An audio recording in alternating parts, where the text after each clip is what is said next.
few weeks ago, my family took a trip to Vermont to celebrate my dad's 65th birthday.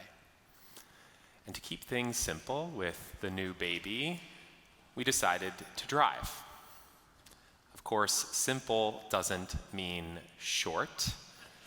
It took us a good 8 hours to get there.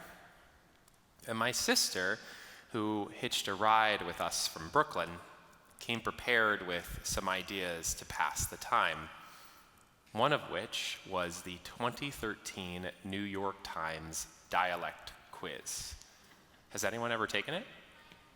Oh, you got to. Okay, awesome.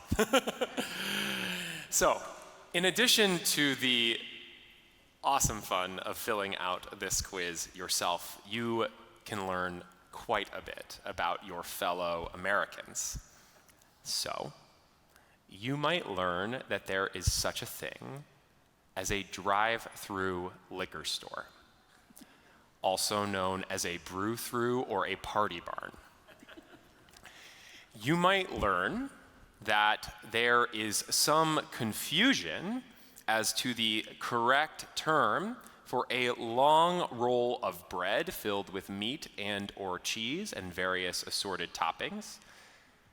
It's a hoagie, people.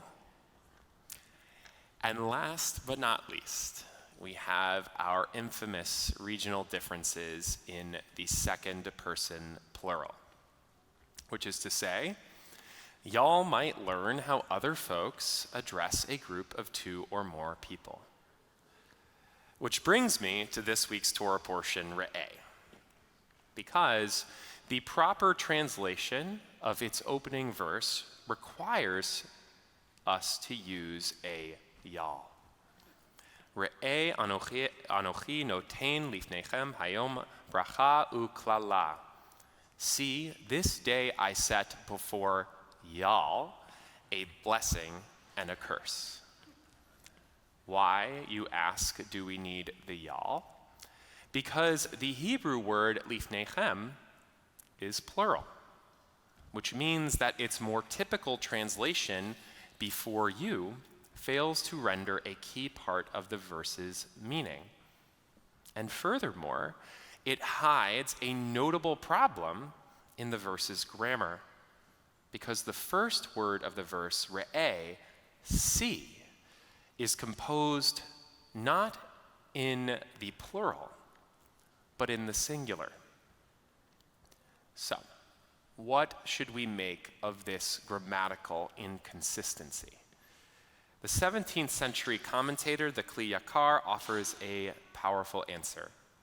He suggests that the disagreement between the singular re'eh and the plural lifnechem comes to teach us that a person must always act as if the entire world is half righteous and half wicked, which means that the performance of a single mitzvah can tip the balance of the scales of judgment.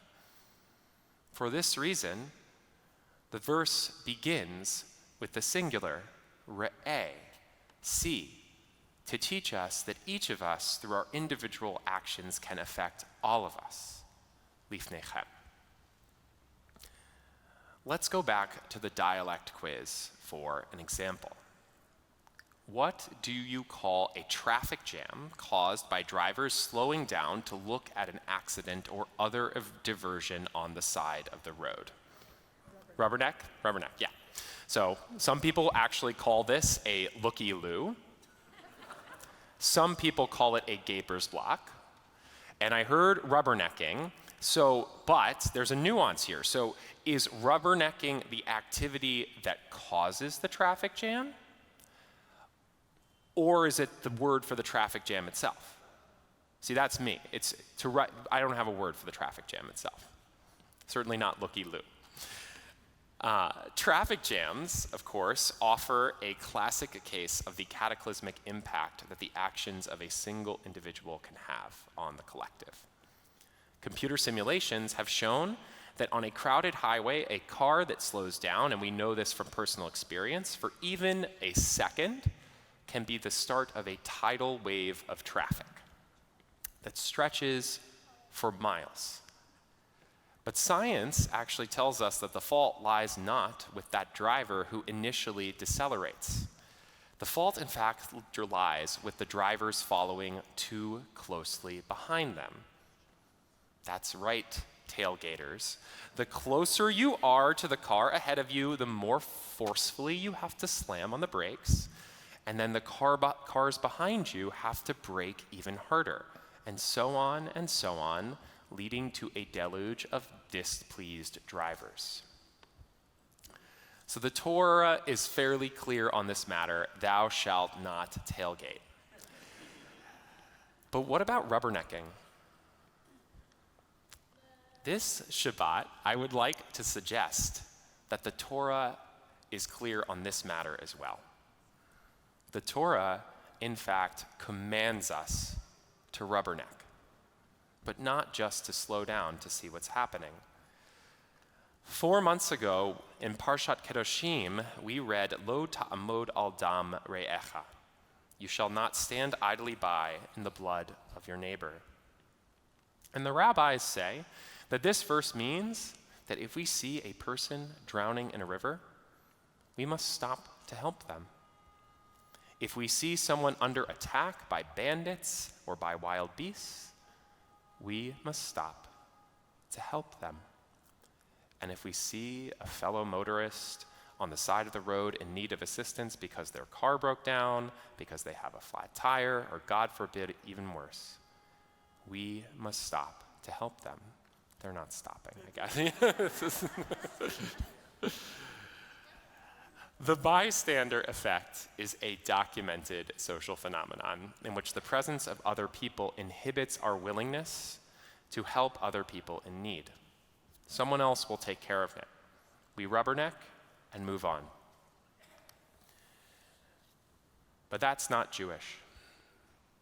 And research has shown that when one person stops to help, to find a contact lens, to change a flat tire, to quell a quarrel, the gravity of that person's altruism draws more and more people in to do the same.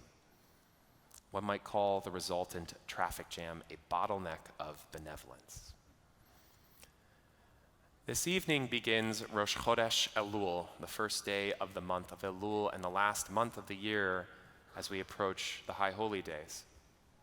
And as this season of introspection and renewal is upon us, Parashat Re'eh comes to remind us of that most fundamental of lessons.